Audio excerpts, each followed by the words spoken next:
All right, we'd like to welcome each of you ladies to our Women to Women event. We certainly wish that you could all be with us in person, but we know that what we have here is a group of some very busy moms, busy ladies who live a bit of a distance from here, and we know it'd be a lot to ask all of you to come in person, so this is the second best thing, and we're really excited to hear from each of you tonight. I've already introduced you in some ways to the group as a whole, as far as what this is all about and sort of in general terms what your stories are, but we're looking forward to hearing from each of you individually. So what I want to do is briefly introduce each of you and then let you begin to tell your story of your family and how you connect with the subject for this night. And then we'll get into some specific questions that we have for you. So first of all, I want to introduce Kristen Campbell. So many of you here tonight from Living Waters Bible Camp for sure would know Kristen and others in the area, as her and her family have been just an integral part of the camp for many years. They serve in so many ways, wear a lot of hats, they teach and serve, and just a wonderful family. But Kristen, would you be able to share with us a little bit about your family story? Yeah, sure. Thank you. We have six kids. We kind of say sometimes we introduce our family like we have two and then two and then two. So we had Jake and Josh. It's hard to say like normal or typical developing, but as normal can be.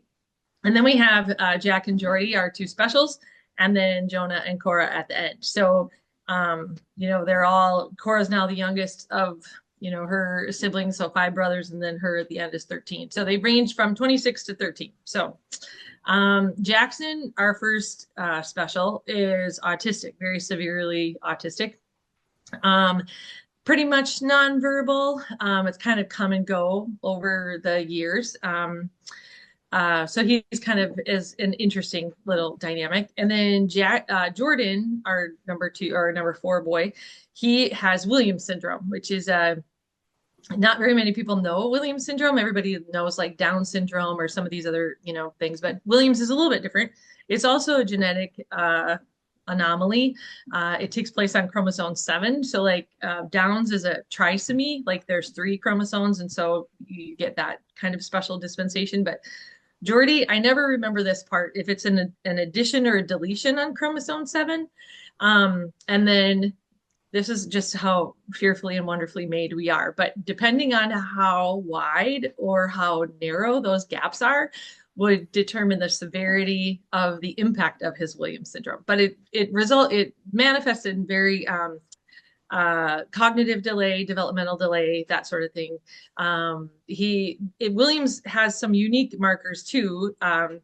They have some physical markers like Downs would do, but one of the things that they are is very outgoing, very pro people. They love music, which is very, very true of Jordy, which is just kind of a funny little side note. So both boys have unique specialities that manifest in different ways. And yeah, it's been just an interesting dynamic in our family, nothing that we thought we would have. But actually one time in college, I worked with mentally and physically handicapped adults. And I remember one time working the night shift, I was like, all right, Lord, are you setting me up for something? And I think he did. So anyway, so that's our family in a nutshell, but at least describing our situation for why I'm here. Yeah. Thank you so much, Kristen. That's I can hear already and just know how much you celebrate all the positives and all the great strengths of all your children. And I've always known you to be a super upbeat and very fun person to be around. And I know that all your kids have been super blessed and are still blessed to have you for their mom. So really glad you're here. Next, I want to transition to Jessie Fredrickson. So Jessie is an amazing person. She is the administrative assistant for our disability and special needs team through the EFCA. And I've gotten to know Jessie over the last couple of years and being a part of that. And she does so much for us, keeps us all organized. She's the one that gets all our content out there in our Facebook page and just all kinds of ways that she keeps us on track and does all things tech for us as well. But Jessie comes from an amazing family. Her mom is also on our team, and her mom has adopted a lot of children with special needs and is all about advocacy in that area, as well as her mom's sister, who has been a longtime Reach Global missionary in Africa and the Congo and has worked with many children there with special needs. So wonderful family history and heritage. But Jessie's here to share her own family story and some of the situations she's been in. So go ahead and introduce yourself, Jessie. Well, again, I'm Jessie, and I do have two kids, 6 and 5, that are both on the spectrum. And there's a degree that my situation is unique, that I'm also on the spectrum, and so are my two brothers. So I jokingly like to say that I'm just a medical degree away from being a 4-in-1 speaker package deal. But I was diagnosed at the around 2, which some accounts considers me fortunate because it's very common for girls to go under the radar when it comes to autism. And there are people in my mom's life that knew what was going on and was able to help her get the proper diagnosis and tools I needed to help thrive. Growing up, where do I start? I'm sorry. I did have speech issues that I couldn't speak until I was 6. And even then, I needed speech therapy until I was in middle school. And I had other issues along with that, which includes having issues controlling my emotions, specifically me being sensitive and crying easily. Even as I grew up and things naturally improved because of developmental milestones and learning how to cope with different things, there was a degree that I always felt different related to my diagnosis, whether it's related to my disability with my speech or just general feeling that comes with autism. But relatively speaking, I'm fairly normal. But coming to my kids, my son was diagnosed when he was 3. I knew, given my background and my brother's backgrounds, that it would be essentially guaranteed that he'll have autism. So I kept an eye out for the signs. And even though I fully expected it, I'll admit that there was a part of me that did grieve the diagnosis when it did come. And my daughter was 4 when she received her diagnosis. And truth be told, I actually would have missed it had it not been for her speech therapist pointing out patterns that she saw in other autistic kids. And one thing that's interesting to me is the more that I see the kids handle their autism, the more I realize just how much we actually have the same challenges, and things I thought were relatively normal are actually sensory issues or other problems. But it has been fun watching them grow and change, and I love where they're at right now. Wonderful. Thank you so much, Jessie. And I just want to commend Jessie for jumping into, so she's really growing in how the Lord is using her and an advocate and helping people to gain understanding for people with these different situations. So for example, on our team, we are often kind of spread out and doing workshops at our different district conferences, and Jessie got thrown into one last minute, and had to just jump in there and use somebody else's notes and do the workshop. She was nervous as can be, and she did an outstanding job, and everybody was just thrilled to hear from her. And I think she's really just seeing how the Lord is just using her mightily and teaching the body of Christ so much. So I thank you, Jessie, for just being available for that, including being available today and sharing your really important and helpful story with us. So next, I want to transition to Katie Dino. So Katie is a great friend of our daughter, Kellen, living in the Milwaukee area. They attend a wonderful church there, have a wonderful church family. I know Kellen has appreciated so much about Katie and learned so much for her, even as a mom, and how she stewards her life with her 3 children. Katie also was able to share at a webinar that we did last May for the disability team, and had so many wonderful things to share with the moms there. I wanted to be sure to bring her back again, because she also, even as a mom of 3 young kids, is ready to just share with others her passion for what the Lord is showing her in the journey, how he's helping her, and whatever resources she's already come upon to make those available to other people. So Katie, I'll let you take it away. Yeah, welcome everyone. I'm so excited to be here. I'm camped out in my bathroom because that's the only quiet spot in my house right now. Um, but yeah, so I have three little. My oldest son is Whidbey. He's 4.5. He is autistic. He has a SCN2A. It's a genetic mutation that typically causes autism and epilepsy and a few other things. So has epilepsy and is autistic. He is non-speaking, so he uses a communication device, AAC device, which is so awesome. The growth he has shown on communicating with his talker has been so fun to see. Um, and then I have our Wyatt. He's 2 and he is fiery and talks all the time and takes really good care of Whidbey. And his little sister Estelle, who is 7 months, not 7 years, 7 months, but still feels like a lot. But yeah, it's such a joy to be a mom to all three of them. It's no mistake that God placed me as their mom and my husband Isaiah as their dad, and placed us here in Milwaukee at the right time and the right house at the right school district. All these things, like I always say, that there's no such thing as a coincidence. It's all God's grace and God's hand and His will. And yeah, just so thankful to be here to share. I feel like I don't have that much wisdom. Karen, you've really hyped me up of all this stuff, but I'm still figuring it out.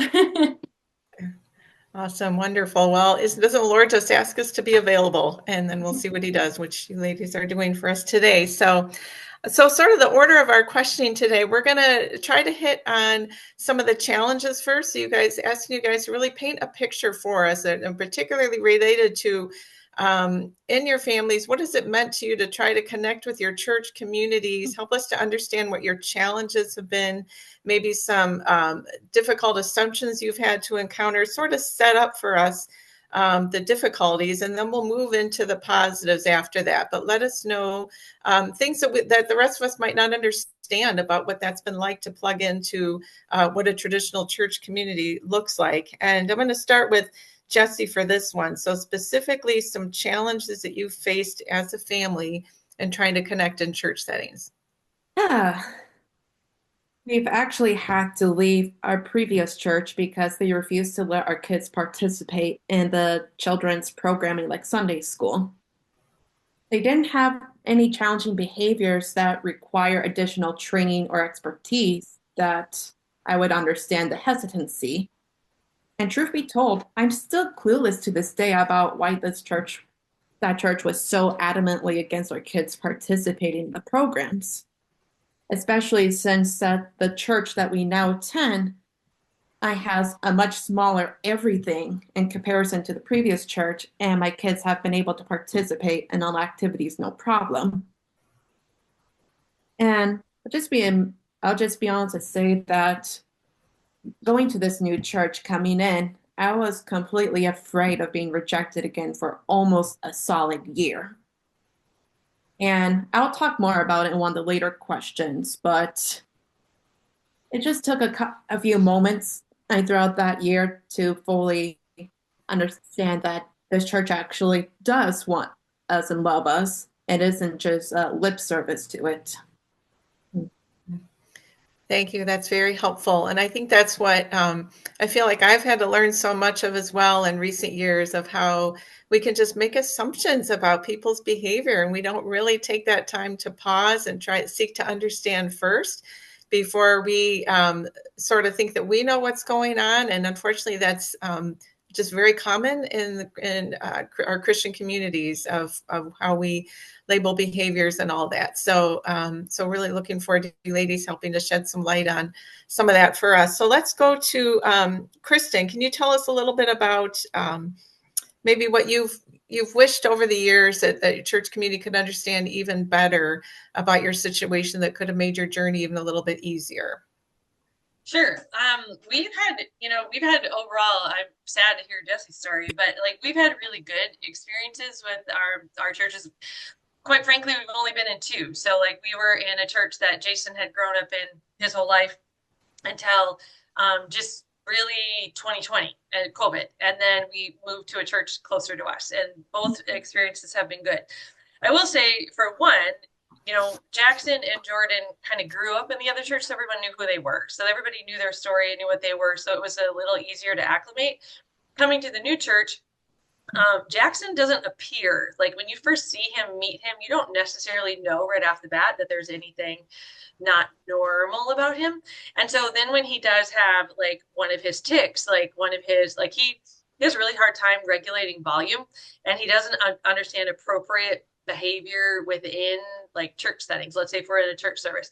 So like sometimes he'll say what is one of his go-to words, and he'll be really loud, and like people will, turn around and what, like, did you have a question? And they mean it genuinely, but not realizing part of it's just they don't know him. Jordan, uh, physically, you can tell that there's something, a little different. And so the expectations change a little bit. So, yeah, it's hard to say that there's been anything wrong or bad. It's more like we as a family are trying to manage Jack in a way that doesn't necessarily draw adverse attention to her. You know what I mean? Like, by some of his outbursts, trying to, kind of help him not have those when we're in church, but it doesn't mean that they don't happen, because they do. But then if somebody spins around, we smile and it's okay, whatever. So I don't know if that answers that question, but yeah, for sure. You bring up an excellent point that there's all range of, I guess, conditions, whatever you want to call it. Some are more visible, and in some ways we deal better with the visible things because we right away have different expectations. But what we don't handle well oftentimes are more the invisible situations that people are dealing with. And Jesse alluded to that, where, gosh, I didn't even know for a while that my kid was on the spectrum, and then it showed up this way. And so then, and you were all immersed in it and kind of know signs and things to work for, but people outside that don't have context, and then you see these things and the assumptions that we go to, or that was odd, that was different, that was unexpected, and we don't know what to do with those unexpected things. And so then we do different things, we avoid, we don't seek to understand whatever, because it's different, and we don't do well with different a lot of times. So I always tell my kids we fear what we don't understand. So like, people don't know how to react, so then they just get, a little nervous and fearful, but that's okay. Exactly. Understandable. Yeah. And we just don't realize how much we really try to put people into a mold. We just have a limited circle, I guess, of what we consider normal. I think this is what this is all about, is God has a super broad and diverse body of Christ, the way he's created us. And even those things we don't know what they are, just be curious is probably the biggest word. Be curious. What's this all about? And, suspend judgment. So anyway, Katie, how about you? What challenges have you encountered in just trying to not only understand your own situation, but help others around you and in the church community to be able to understand? I think definitely it helps to be known by our church body. Like, our church family knows us really. Like, we've been a part of our church since we've moved to Milwaukee, and then Whidbey was born, when we were part of this church, which I'm very thankful and blessed that our church has come alongside us from the very beginning. But being like, me advocating for Whidbey and sharing his unique needs, or what he needs. So Whidbey elopes a lot. He runs. So he loves to be outside. So if the door is open, he is out of there. So, and our church is, the parking lot, is right outside the door. So it's been really cool I shared that with the church family. I sent an email out for like the safety of Whidbey. If you see him running and you don't see Isaiah or I chasing him, grab him. Or if you or just make sure Whidbey doesn't follow you out the door. Or so just really advocating for Whidbey and sharing useful ways for the church. The church family wants to come alongside us. They want to help us, but we need to give them the tools they need. They don't necessarily know how to help or what would be helpful. So I think what you said, Karen, of just being curious and like genuinely curious and asking those questions, like, how can I come alongside you? How can I support you?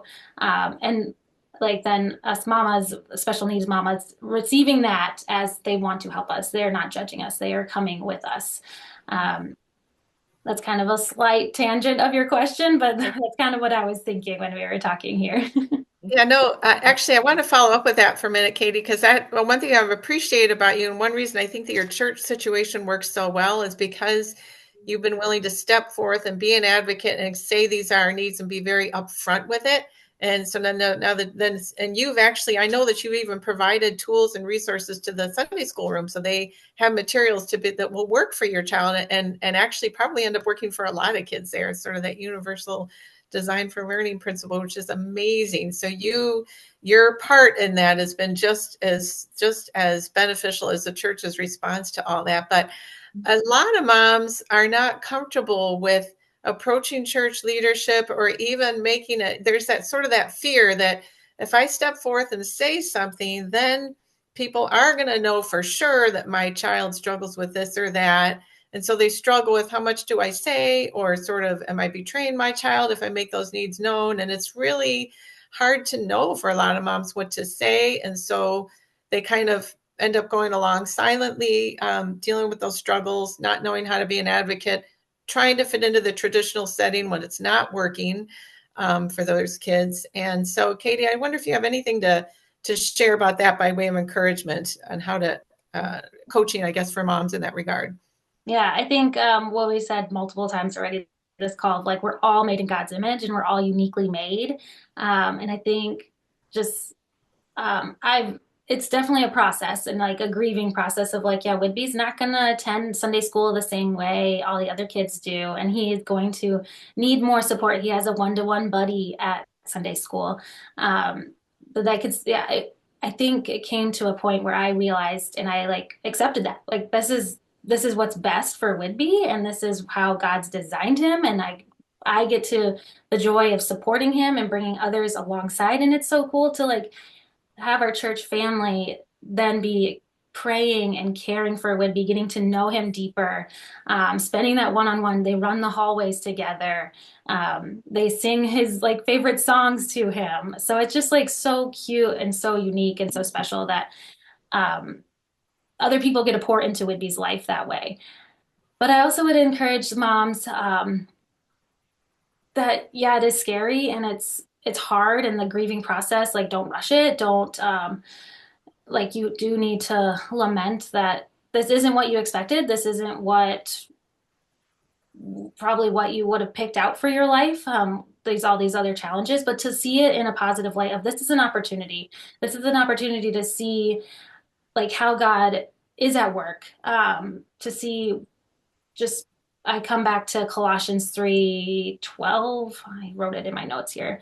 But it gives you like ways to practice being growing in compassion and kindness, humility, meekness, and patience. So much patience. So I think of God just, yeah, he's like, you're going to learn how to be patient. Here you go.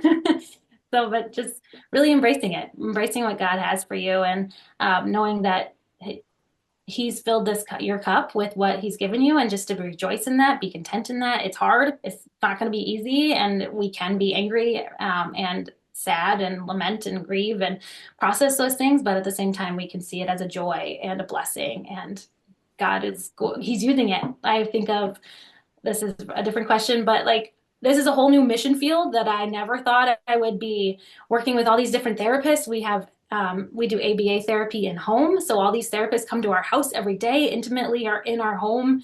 And we listen to Jesus music. Whitby requests Jesus music. Whitby has Jesus books that calm him down. So his therapists are reading these books that God loves them. He's their shepherd. And I don't know where they are if they know the Lord. But Whitby is evangelizing like crazy to all these people that normally probably wouldn't have been in our life if Whitby wasn't the way Whitby was. So, which is cool. Wow, so many nuggets of wisdom and all that. Thank you so much. Lots that we can all grab a hold onto for any of the situations that we're in, right? Just like receiving all that the Lord has for us with open hands and just saying, Lord, I don't know what in the world you're going to do with this situation, but I'm going to trust that you're going to use it for your glory. So right. I love how you're doing that, and doing that when your kids are at such a young age. You're just going to serve them well. as a mom with that perspective. So, Jesse, I just want to ask you about in your church situation. So you are now in a church that's been very welcoming. You feel like you guys just fit right in, very supportive. Can you share with us any specific ways that your church or individuals from your church have been encouragement to you and your family and helped to create a welcoming, connecting environment? I'll save the one that I wrote for the fourth question for later, but it has been like a moment of little things. But the first thing was the two gals who were in charge of Bible study initiated a meeting. Well, I guess it was kind of like a mutual, we should meet to talk about it. And during the meeting, it was obvious that they were coming from a genuine place of, we do want your son to be able to fully participate and trying to make it work. And they were upfront and said, we probably can't do everything, but we want to meet in the middle and do everything that we can, trying to allow him to participate, which was one of the first things. And trying to think, there was one Sunday that I bravely took the kids to the service by myself because Sunday school was off for the summer, and my husband had one of his freak work days on Sunday.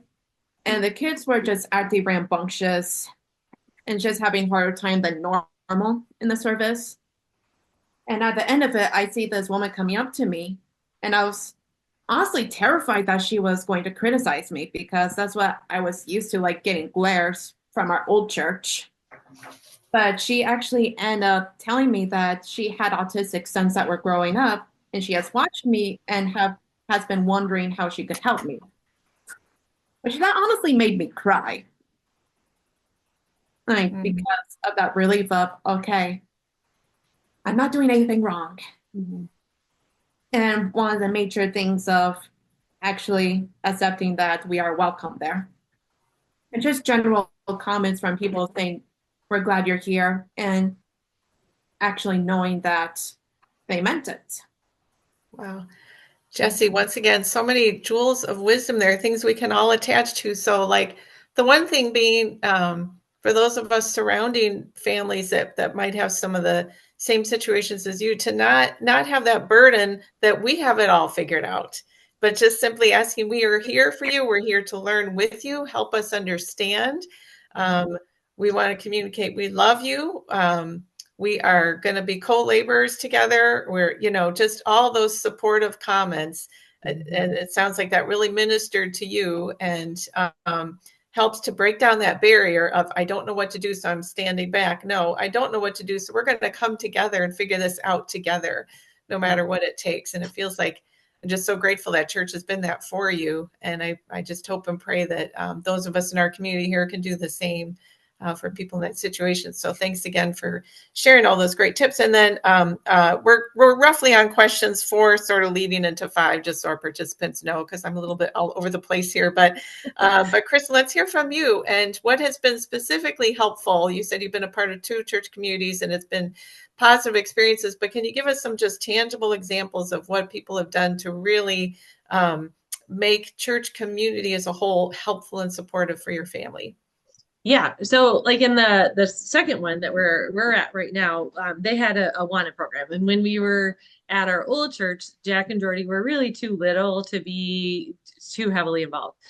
So when we started going to this church, both boys were in Awana for a while, and usually we put them in with their peer group, but at least at the beginning. But then very quickly, their peer group is advancing out, and they, developmentally are remaining, where they started, kind of thing. And so we just talked to both, the Awana leaders for both boys, and just said, like, hey, as long as they can be here and are not, derailing the train, we want them to be here. But if there ever comes a time where you're having to just focus on Jordan and Jackson, or they're just, kind of devote personnel just to their care, that takes away from everything else you're trying to do, let us know, because then we'll find something else, or that'll be the, kind of the end of their Awana experience. And they, I mean, so graciously let them participate well beyond where age-wise they definitely were, to the point where there's a growth disparity between the other kids in TNT and my boys who are very tall. So there we, kind of but they were willing to like keep letting us keep participating because, developmentally that's where both Jack and Jordy were. So we were very grateful for that, but also realized that we as parents needed to then say, okay, but now it's kind of taking away from all the other kids too, and now it's okay for us to bow out. So that's been but they were willing, like to keep partnering with us and do that, and Jason and I just kind of felt like, all right, well, we feel like now we're to the point where we're sort of maybe taking advantage, so then we quit. But they were really great about wanting to accommodate, so that was really good. So wonderful. Yeah, you brought out a whole other thing to consider is that balance between can we make this particular church ministry work and be accessible and accommodating so that my child can fit into this and all can enjoy, or is just the nature of the specific thing just not able to be accommodated, and will people have grace for us if we decide that this isn't something that our family can participate in, and just be accepting of both. And I feel like there has to be a mutual kind of understanding there. Like as a mom of special needs kids, there are things that my kids can't do. They will never be able to do. And I need to be okay with that. Like then that's okay, because that's all right. There's things I can't do, right? But I can't expect a church program to completely change to find a spot for my child. And they did a great job for a number of years, but eventually, it's not sustainable. So that's okay. And I feel like too, our church has a special needs ministry that we haven't completely fully explored, just because we like having our kids in church with us and we like having our family together. So that might just be an avenue for us available to us, but we just haven't, fully looked at that either right now. But anyway, so I think what you're bringing out will help all of us to just be ready to ask questions of families of what is it about this particular church ministry or church culture that is hard for you. So for example, so many special needs kids struggle with loud sounds, loud crowds, bright lights, being accidentally bumped in the foyer with the crowd. So many things can just send kids into this sort of sensory overwhelm to the point where they can no longer focus on, the conversations you're trying to have, and all these things that aren't inherent to what it means to grow as a Christian, but like in our modern day church culture, these are the things that are in place. And so just trying to tease out, is there something about the environment this is making it really hard to connect? Can we change something about the environment or have a special space? Will that be easier? We don't have to always do large group things. We can really value one-on-one if that's what helps this person the best, but just be open to all the options and have those conversations about what can we do to make discipleship and connections happen that really matches the way that God built each person. And that's what 1 Corinthians 13 is all about, right? That was what it means to love within the body of Christ and all of our different ways that God's wired us. And so the same goals can be accomplished. But anyway, boy, I knew our time was going to go fast, and it really is. I want to make sure that we have hit on some of the positives as far as what your church cultures are doing. And we will have a list of resources for our people in attendance here, to either books you've read or podcasts or things that can get at more specifics of some of the things we're talking about. But I would love to hear from each of you. What have you really enjoyed about the season of parenting that, again, wasn't what you expected would be? What have been the particular joys that you've experienced, something that you love about your particular situation? So let's go back to Katie. Yes. So I asked my husband what he thought of this when I was working through the questions, and he, without a doubt, was like, I am so glad God gave us Whitby, because otherwise we would be chasing so many worldly things. It just like showed us to prioritize like what's our real goal as parents. And our real goal, the main humongous top tier goal, is to raise children that know the Lord. And so it just like really helped recenter and reshape our parenting of like, we don't need all these other things, all this world. Like it just really helped us to really focus of like, what's most important, and that's that Whidbey, Wyatt, and Estelle know Jesus, and that they put their hope and trust in Jesus. So that was really helpful, and that's just a joy that God's given us, that blessing to like know that, instead of like wrestling around just with all the other noise of all the other things. So it just really reset our priorities of where we're focusing our time and our energy and what we're pouring into Whidbey and all of our kids. And then I also just really love that God's given us so many his grace, evidence of his grace throughout all of this huge journey. What I kind of touched on already of like the different mission field of loving the therapists, all the school personnel that help Whidbey. It's just been so sweet to like interact with people that I wouldn't have normally probably interacted with. So I think that's a joy. And then also just to see the uniqueness of how God created Whidbey, but then also the sibling dynamic has been so sweet to see, like just how sweet and caring 2-year-old Wyatt is to Whidbey, and Wyatt will bring Whidbey his tucker. He'll bring him a Chewy. He always is telling Whidbey, "Good job, Whidbey," and like pats him on the back. And so just to see that celebration of like we're celebrating all the wins that Whidbey has, and why it comes alongside us with that. And so yeah, just so many blessings.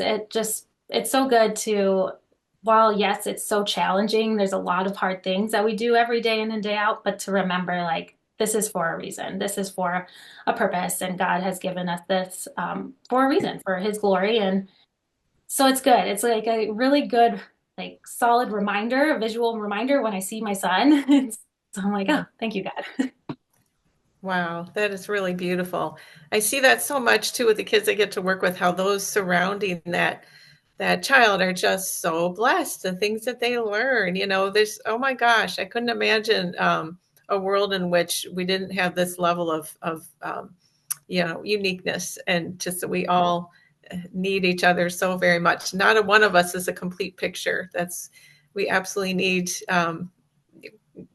Again, First Corinthians talks about God has perfectly placed each person in the body of Christ just as he intended, because we all absolutely need those around us for all those reasons. So, Jesse, I appreciate how you've shared so openly about your own personal journey on the autism spectrum, and now with your own kids. What have you come to really celebrate about the unique way that God has created you and your family? For my kids, I love their unique personalities. My son is an introverted bookworm that can be very sensitive, and he has sobbed during movies, TV shows, or during story time because a character is hurt or sad. He also cheers loudly when everything is okay in the end. And my literal thinking is taking over, but he was essentially nonverbal, and now at the age of 6, kind of like me, he is talking a whole lot more, and he actually sang the happy birthday song clearly and almost by himself just a couple of days ago to my dad. And he has said the funniest tidbits in the past. Not usually movie quotes, but are perfectly timed for the situation. But my daughter, she is a fashionista trendsetter. She has said hi to every kid that she sees when we're at the grocery store. And for the entirety of last year, there was a beanie that she absolutely loved to wear and would not take it off for any reason. And she even slept with it on. And the preschool, I let her wear the beanie to class, but eventually half of her peers started wearing hats in class at the fair. That is amazing. So wonderful. And you illustrated how, when you have kids that struggle a little more and they achieve that next developmental milestone, you just jump up and down in celebration. It's the most amazing thing in the world. And, because you just don't take it for granted. And I think that's a picture of our Christian life. You certainly see, like the Apostle Paul. I feel like we see that over and over in his letters. He just like jumps up and down when he sees the progress of faith, of of the church, the disciples, that he refers to all the time as his children. And so I think it's a picture of discipleship in that way, and how God gets so excited about our growth in him. And these kids are just a picture of that. Kristen, let's hear from you then. And we will need to kind of wrap up here, but and I'll give you guys each a minute to share. If there's something that we missed that you really wanted to share, please do that. But Kristen, just share with us your overall sort of redemptive thought that you want to share. How has God caused you to celebrate your children and what he's done in your family through all this? Well, I would say three things. Number one, I think like having special needs kids, you have a whole lot less pride and you're a whole lot more humble. I would say when your kid is caught, peeing in the Home Depot display toilet, you can't really, come back from that. Like you just have to look and say, I'm really sorry about what's happening over here. Would you like me to clean that up? You can't really, you know what I mean? It's just like, this is just your reality. So you have to accept that like things are going to be weird in the world's eyes, and you're going to have to just roll with it and just be willing to laugh at yourself and just laugh at your situation. It's not always funny, but I think it's better than being angry or upset. So I would say be more humble. Number two, I would say anytime that you walk through something difficult, whatever it is, having special needs kids or whatever it is, you're able to speak into someone else's story. Sorry, then I'll start crying. But you'll be able to come alongside another mom who just got that diagnosis or whatever. Sorry. And you'll have to be an encouragement to her. So that's a win. Mm-hmm. And then probably the most important thing, I would say, for your other kids, you really see a difference in a softening of their hearts by having special needs brothers. So you see more compassion, you see patience, you see a sensitivity to the needs of others. Josh used to joke when he was dorm leading at camp, he's like, why are all the autistic kids put in my dorm? And I'm like, well, because you know how to handle it. So like those are good things. Mm-hmm. Just seeing how your other, I don't know why I'm so crying. I don't know. I think I'm menopausal. That's that whole problem. But anyway, a hot mess of disaster over here. So I do believe that the other kids in your family are affected a great deal. So that's really good. That's a good thing. Sorry, thank you, Kristen. Yeah, you're absolutely illustrating for us the 2 Corinthians 1 that talks about the comfort that we receive from the Lord so that we can comfort others. But we don't have that gift to give others if we haven't first experienced or had that need for that comfort ourselves. And it gives you just, even as Katie was saying earlier, it just gives you a different kind of ministry that you hadn't anticipated. But your tears also illustrate just the very realness of the journey, right? There's the joys and the blessings, and there's a real hard. There's the high highs and the low lows. And so appreciate you sharing that. But the highs are higher. The highs are higher than the lows. Yeah, that's awesome. Great. So so just go around real quick. Katie, any final thoughts? Something you want to make sure that we heard? I think, Kristen, that was so good. I was tearing up over here too. But I think it's also just to add to that, just like it shows we have to depend on the Lord. We can't depend on our own strength. Like this is not, I'm not raising Whitby on my own. Well, definitely my husband's coming alongside me, but I'm also like, Isaiah and I are not raising him on our own. Like God is the one who's the best parent. He's the best dad for Whitby. So it just has really humbled me and knowing I need help. And pulling in my church family, but also just crying out to the Lord. So just really depending on him, looking to him, clinging to him has been so good for me these last 4.5 years of just, I can't do this on my own. I can't. Mm-hmm. Wonderful. Yeah. Utter dependence, right? And how to welcome those things that force us to depend on the Lord. Easier said than done, but you all are a great example of that. And then finally, Jesse, do you have any last thoughts? Something else you wanted to share that I missed, or? Just a couple of things. It just kind of adds to what has been said before, but one of my favorite YouTuber podcaster guys has repeatedly said behavior is a language. So if you're wanting to be welcoming for kids with special needs in their families, like what is your behavior communicating? Just as beware of that. And also, and this is especially applicable for younger kids, but don't assume a child's future based off of what they're struggling with now. Like, again, we're all on, like with autism, I'm thinking we're all on the spectrum. And with me personally, I didn't speak till I was 6. And I know I'd be rather ticked if people assumed that I couldn't do anything because I couldn't talk until that long or other things. And one of my little brothers was told that he would never be able to live independently, but he is currently in the Air Force. And unless I checked, trying to get into some sort of medical program with them. Wow, such pictures of hope. Thank you so much.